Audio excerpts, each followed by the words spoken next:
Hey there, techies, and welcome to another review. And as you can see, we're going to be taking a look at Bitdefender free antivirus today.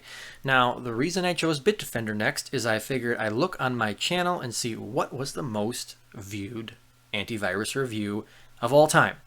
And that was the Bitdefender free antivirus review. So I figured what better video to start than the most popular review on the channel, which was Bitdefender. So that's what we're going to be taking a look at today. So let's scroll down here and take a look at what Bitdefender offers for products relative to the free antivirus or free edition. So they have two paid competitors here, which are the Antivirus Plus and the Total Security.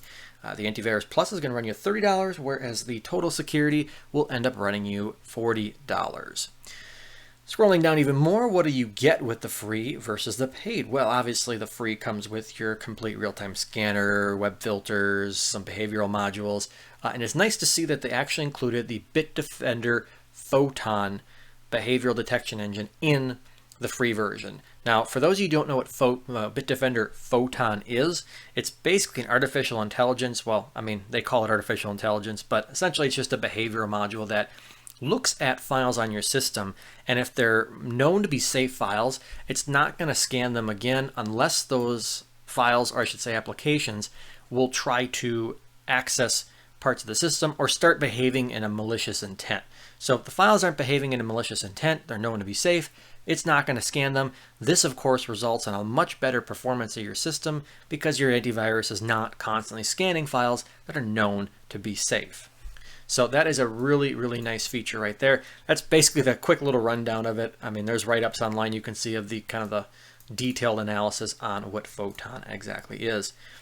If we scroll down here some more, they do have, it looks like network threat prevention and the multi-layer ransomware protection. Now, from what I can ascertain, these are actually related to each other. The multi-layer ransomware protection is actually a part of the network threat prevention system here, and as you can see over here, that you do have to bump up to the paid version of either the Antivirus Plus or the Total Security. One of the biggest features I feel that you would be wanting for convenience wise going to the paid version would be the autopilot. The autopilot's nice for those who aren't necessarily good with alerts, don't know how to interact with them or what choices to choose, and just want a product they can install and count on to keep their system safe. Autopilot is really nice for that. It'll take care of all the, basically picking the recommended option to keep your system safe with the least amount of alerts as possible. That obviously you have to go for the paid version to get that. As you can see, this is all, the rest of this is going to be basically paid version. The most of it really I don't see as necessary. I mean, the only other features I could really see on here that are specific to kind of a security engine would be the microphone monitor, the webcam protection. A post-it note really works better in my mind than any sort of software, because a post-it note, good luck seeing through that. You ain't gonna see anything through that. Software is always hackable, so even saying that there's webcam protection, well, guess what? Someone could still find a way to bypass it. So to me, webcam protection is kind of useless in my mind. Microphone monitoring, that's a different story. Obviously, it's hard to block out sound. Personal or privacy firewall. Third-party firewalls, for those who don't really want to configure a firewall, they're really not necessary, as I kind of said in my previous video. So that's not really a necessity to go out and buy the premium version of Bitdefender. So that's a quick rundown, guys. Don't want to spend too much. Obviously, you all can read out there. So if you want to read more on some of the features, go right ahead. I just went through some of the main ones there. All right, so let's move on then here to the installation portion of Bitdefender.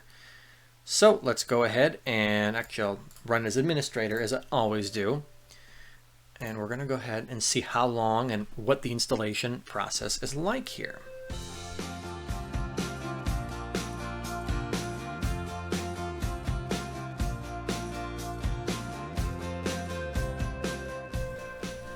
All right, so it looks like we're ready to install here. So we're going to accept the license agreement and click install.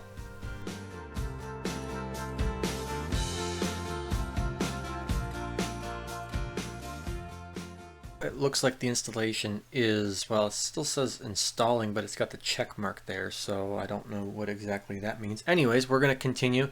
We have two options down here. We can sign into Bitdefender or not now. So I do have a Bitdefender account from the previous installation here. So we will put that in.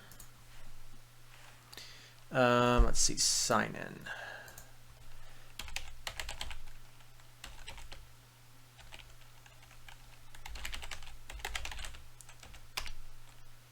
Could not find. Why is it not finding it? Thought that was what it was.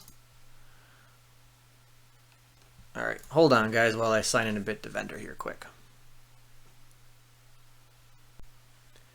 All right, so let me sign in with my password, and that should be it. And there we go. Forgot the 21, by the way, in case you were wondering there. You probably saw that, but got so many email addresses. All right, so here we are with the main interface of Bitdefender Free Edition. I guess not antivirus, just Bitdefender Antivirus Free Edition. Your device is protected, it says. So let's go through the interface. Right up here we have an options button. We have events, quarantine, exclusions, protection, account info. Okay, so we're going to start up here, I guess, at events. It looks like, yeah, it looks like from what I could see here, everything is also laid out, so it doesn't really matter what you click on over here. It's going to bring you obviously to the same menu. So events, obviously none there. Quarantine, exclusions, protection, protection shields, keep your system safe, blocking malware attempts, Antivirus. Okay, so we have on or off, and that's it. That's it for settings, guys.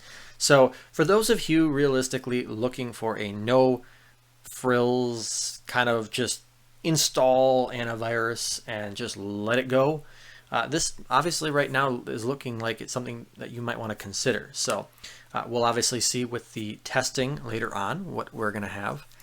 One thing I did notice right off the bat, though, that I do want to bring to everyone's attention is protection I should say product information down here. It says last update time, and it's got a little dash, so it hasn't exactly updated yet.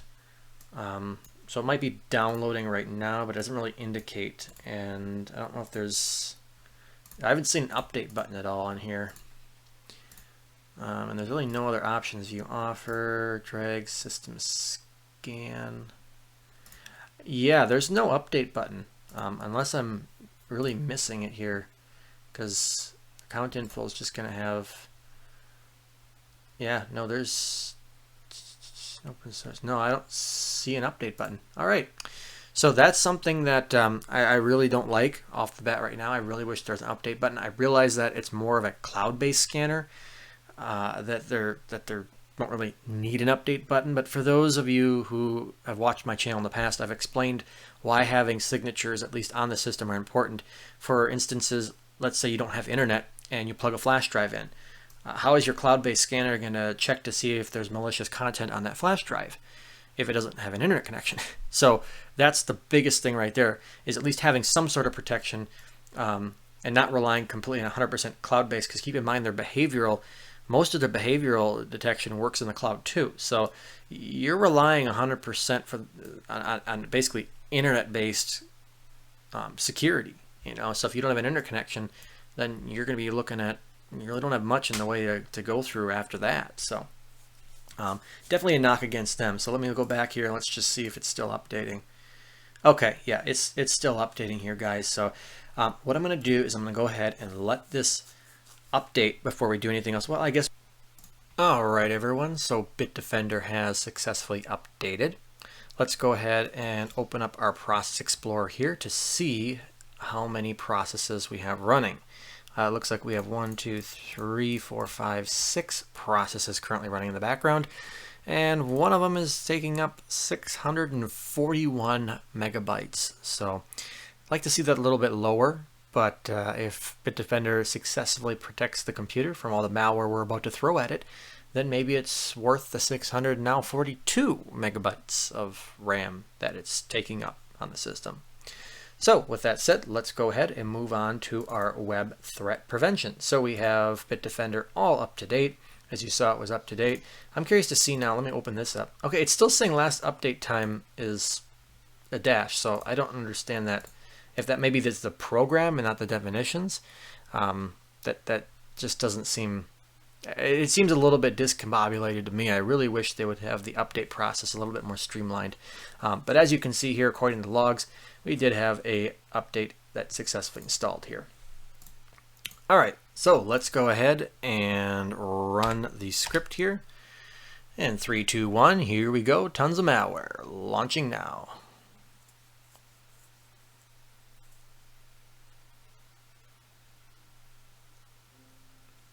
All right, looks like we have a text file. And it looks like a lot of this is being blocked though, so that's good. But we do have a couple of files. Oh, we have quite a bit of files actually trying to download here.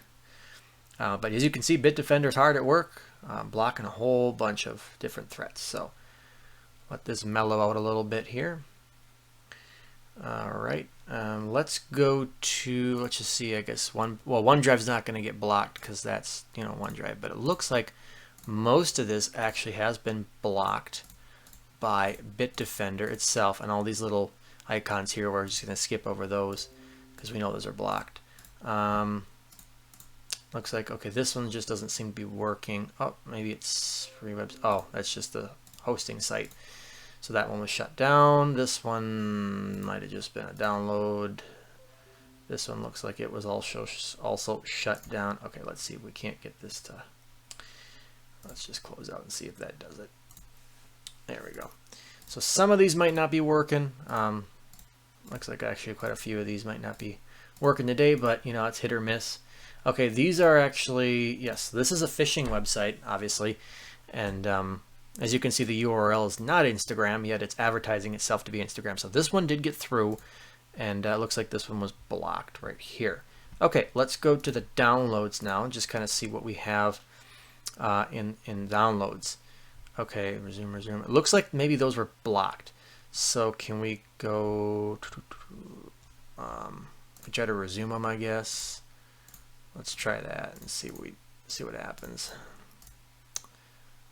Looks like it's being canceled. Okay, so Bitdefender, let's try and keep. Yeah, they're all being blocked right now by Bitdefender. So this just looks like a text document. Don't necessarily know. Okay, and it's actually blocking that one too. Could not download. So Bitdefender, in a sense, has successfully blocked all 50 URLs that I threw at it. So overall, I'd say it did a very good job at the web portion. And this is just showing up here because obviously, when I think one of the URLs that I had in there, it thinks it's a command. So nothing to worry about though. So let's move on to the on access or 0-day threat for Bitdefender. So I'm going to go ahead and extract the malware. Well, actually, we're going to let the real-time scanner do it. That seemed to be a little bit faster and more accurate. So what I'm going to do is we are going to see how much we have in the archive here. So let me show you guys here what we have in the archive, and then what we'll do is we will go ahead and open it up, do a scan of it, but I'll do that all off screen so you guys don't have to worry about it. So you can see today we have 3,347 files to start out with. So we're going to go ahead, extract all this malware, and then we are going to be back. So let's do that. There we go. So malware is extracting. Bitdefender is going to go hard at work. As you can see, we're removing a whole bunch of threats. And once we're done here, once it's all done and all the threats have been removed, I'll do a context scan until we basically have a 0 detection rate, and then we'll see what we have left and do our see what our detection rate is, and then run the URLs that were left behind, or not URLs, run the files that were left behind, and see if they are allowed to execute by Bitdefender, or if Bitdefender will in fact protect the system and block the malware. So we'll be back. Hey everyone, so the scan has finished and it says 0 resolved threats and 3,089 unresolved threats. So I really don't like this scan results window, and mainly why is because it has a close button right down here that's more prevalent than the view files. So someone who doesn't really know what they're doing is going to look and say, okay, well, how do I resolve the threats? So instead of saying view files, it should say something like click here to resolve or click here for more options. Because if we click this, then we have obviously the choose action for all right up here, or we can choose the action for the individual threat. So in this case, we're going to go ahead and just say delete it, because we don't want it on the system anymore, and it's going to, if we try to disinfect it and leave the file, it's going to skew our results. So we're going to delete the whole file, apply actions. So now this is going to go through and delete all the files. When this is done, we'll do another scan, and we'll continue to remove any additional detections until we have a clean result according to Bitdefender. So we'll be right back. All right, so the final scan has finished and came up with 0 infected files. So if we close out of this and we started with 3,347 files. And if we go over here, we can see that we have 230 remaining. So let's go ahead and crunch the numbers here. We started with 3,347 minus the 230 and then divided by our starting, which gives us a detection rate of 94%. So that's pretty good. Like I said, anything in the 90s, definitely a good result right there. So let's go ahead and see what we have left over in the folder of fun, otherwise known as malware here. So it looks like, yep, we do have quite a bit of malware left over, but still 93%, not bad. So let's open this up and we'll kind of throw this, I guess. Well, we'll make sure no malware is running in the background as usual. And then we'll go ahead and just throw this over here, throw that right there. And then let the fun begin, and we're going to go ahead and try we're going to keep clicking malware here until I feel we have an adequate result on how well Bitdefender free antivirus can defend against threats that it does not know about. So here we go, first file.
All right, everyone. So it looks like, looking at the process explorer here, we do have a piece of malware right there, but obviously the system is infected with a whole bunch of adware, as you can see by everything just popping up here. So yeah, we got one for sure, but as you can see, things are spawning and then closing themselves out. So what we're going to do now is we're going to attempt to do a scan with Bitdefender. We will do well, first of all, reboot the system here, as I usually do, to give it an opportunity to clear out all the malware. So go ahead, reboot it, and if anything's in a sort of containment or sandbox type of environment, this will then kind of clear it out, and then we can go ahead and run the full system scan. So once everything's back online, I will get the full system scan going. Once that is done, we'll be back and we will take a look at the results of the full system scan.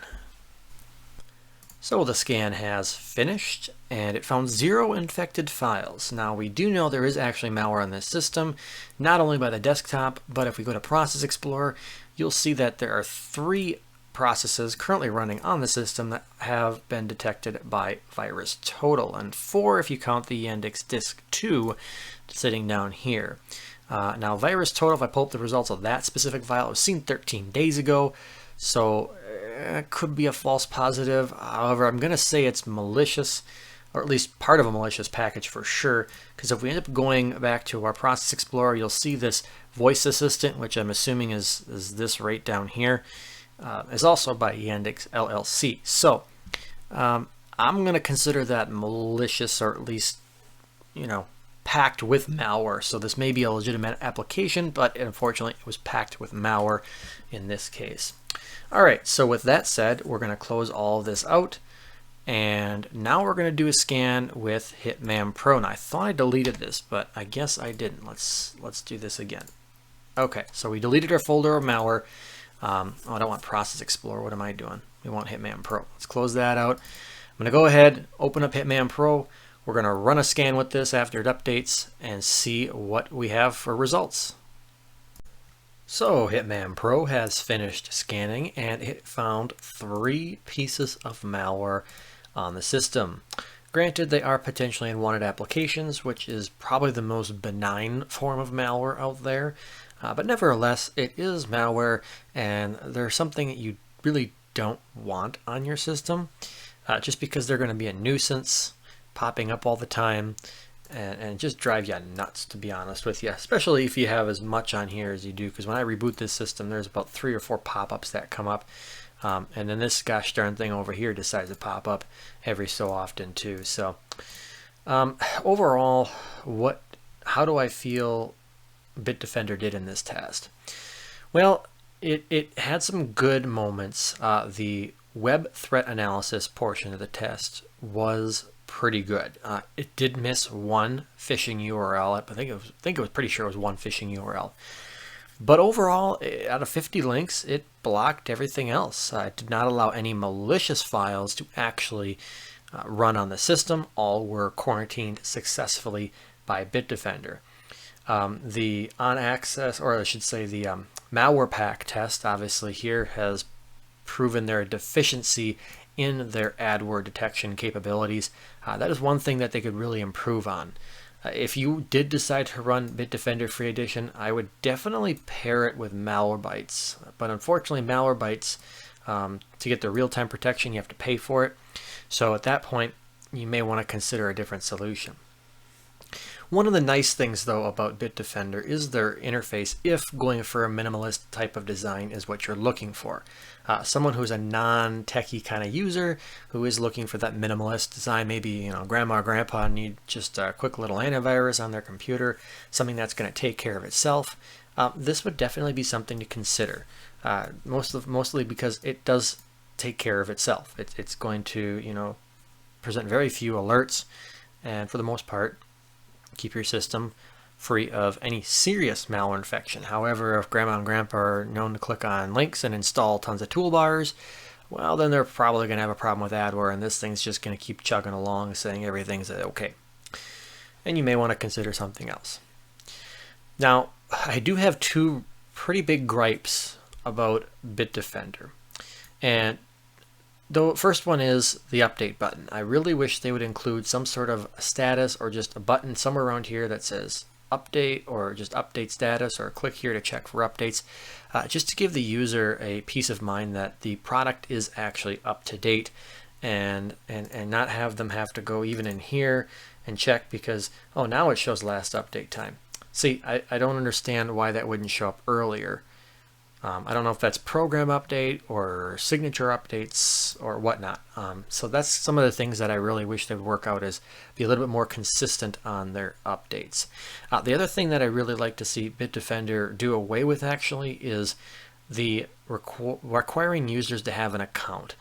For example, if I would want to put this on someone's computer, just as a little antivirus program that, let's say someone doesn't use their computer very often, they just need something with really good signatures, minus the adware, on their computer, and I'd like to put this on there. Well, it's kind of difficult when you have to then tell the client, okay, I need your email address, or I'm going to sign you up for this antivirus program.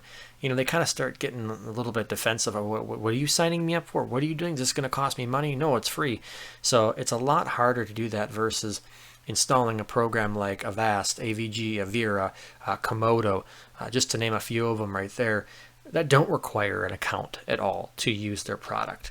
So that's something I'd really like to see Bitdefender just do away with, is those gosh darn user accounts, because it's just, no, there's no reason really for them, unless you're actually collecting information and trying to tie it to a specific individual, which is kind of disconcerting, because then that goes into the whole privacy realm of, okay, yeah, why are you needing an account for a free product unless you're tracking individuals' activities, things like that. So I don't know for sure if that's their reasoning behind it. If someone from Bitdefender wants to comment and explain why they have user accounts or require a user account to use their free product, please definitely put that in the comments and explain exactly why you require that. So that's going to be it for this video, guys. Hope you enjoyed it. Let me know what you think in the comments as usual, and we will see you in the next video.